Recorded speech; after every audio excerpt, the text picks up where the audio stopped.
नमस्कार, आप देख रहे हैं राष्ट्रवाणी और मैं हूं आपके साथ सुमन। कहते हैं कि राजनीति में सबसे कठिन काम विरोधियों पर आरोप लगाना नहीं, बल्कि अपने ही बनाए गए मानकों पर खरा उतरना बेहतर होता है। लोकतंत्र में जनता नेताओं के भाषणों को ही नहीं, बल्कि उनके शब्दों और कर्मों के बीच की दूरी को भी बहुत ध्यान से देखती है। जब एक ही प्रकार की घटना अलग अलग राज्यों में अलग अलग राजनीतिक नज़रिए से देखी जाने लगे, तब सवाल केवल नियुक्ति का ही नहीं रहता, बल्कि राजनीतिक नैतिकता और दोहरे मानदंडों का भी बन जाता है। इन दिनों सोशल मीडिया और राजनीतिक गलियारों में एक जैसी ही नियुक्ति को लेकर बहस तेज हो गई है। चर्चा इस बात की है कि जिस मुद्दे को लेकर पहले तीखी राजनीतिक प्रतिक्रिया दी गई, अब वैसे ही परिस्थितियों में अलग रवैये क्यों दिखाई दे। इसी सवाल ने एक बार फिर राजनीति में कथनी और करनी के अंतर पर बहस छेड़ दिया। दरअसल कुछ समय पहले पश्चिम बंगाल में मुख्य निर्वाचन अधिकारी की नियुक्ति को लेकर बड़ा विवाद खड़ा हुआ था।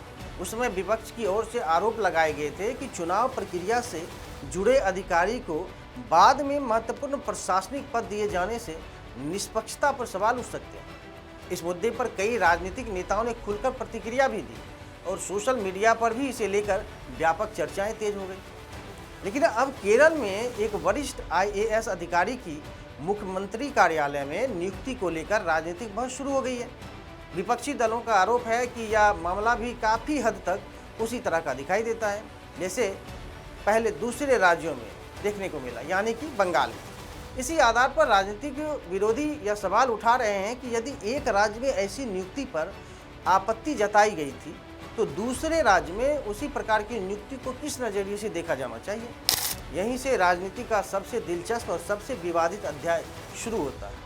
क्या किसी फैसले की वैधता इस बात से तय हो गई कि उसे कौन सी पार्टी कर रही है, या फिर हर दल के लिए एक समान राजनीतिक और नैतिक मानदंड होने चाहिए। राजनीतिक विश्लेषकों की अगर बात करें तो उनका मानना है कि लोकतंत्र में संस्थाओं की निष्पक्षता को लेकर सवाल उठाना विपक्ष का अधिकार है, लेकिन वही सवाल तब और अधिक महत्वपूर्ण हो जाते हैं जब परिस्थितियां बदलने पर राजनीतिक दलों का रुख भी बदलता हुआ दिखाई देता है और जनता यही देखती है कि जो बात कल गलत कही जा रही थी वह आज सही कैसे हो गई। हालांकि इस पूरे मामले का दूसरा पक्ष भी है। प्रशासनिक नियुक्तियां सामान्य सरकारी प्रक्रिया का एक हिस्सा होती है। वरिष्ठ अधिकारियों को उनके अनुभव, प्रशासनिक क्षमता और उपलब्धियों के आधार पर अलग अलग जिम्मेदारियां दी जाती है। इसलिए केवल किसी अधिकारी की पूर्व भूमिका के आधार पर निष्कर्ष निकालना भी उचित नहीं माना जा सकता। अंतिम मूल्यांकन इस बात पर निर्भर करता है कि नियुक्ति नियमों के अनुरूप हुई है या नहीं, और उसमें किसी प्रकार की अगर अनियमितता के प्रमाण हैं या नहीं, इसे भी देखा जाता है। लेकिन राजनीति केवल नियमों से ही नहीं चलती, बल्कि जन धारणा से भी प्रभावित होती है।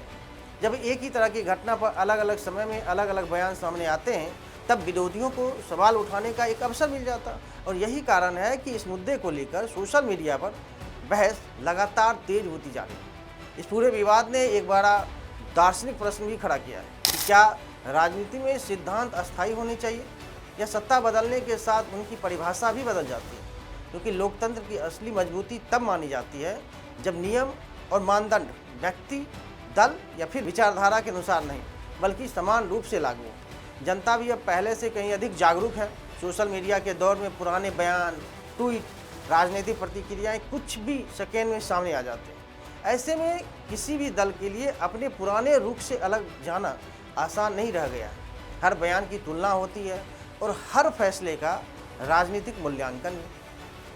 फिलहाल इस मुद्दे पर राजनीतिक आरोप प्रत्यारोप जारी है। एक पक्ष ने इसे दोहरे मानदंड का उदाहरण बता रहा है, जबकि दूसरा पक्ष प्रशासनिक प्रक्रिया का हिस्सा मान रहा है। अब आने वाले दिनों में इस पर और अधिक राजनीतिक प्रतिक्रियाएं सामने आ सकती है, लेकिन इतना तय है कि यह विवाद केवल एक नियुक्ति तक सीमित नहीं है। यह लोकतांत्रिक जवाबदेही, राजनीतिक नैतिकता और सार्वजनिक जीवन में समान मानकों की बहस को फिर से केंद्र में लाया है। अब देखना यह होगा कि इस पूरे मामले पर संबंधित नेताओं और राजनीतिक दलों की ओर से क्या प्रतिक्रिया आती है और जनता इस बहस को किस नज़रिए से देखती है।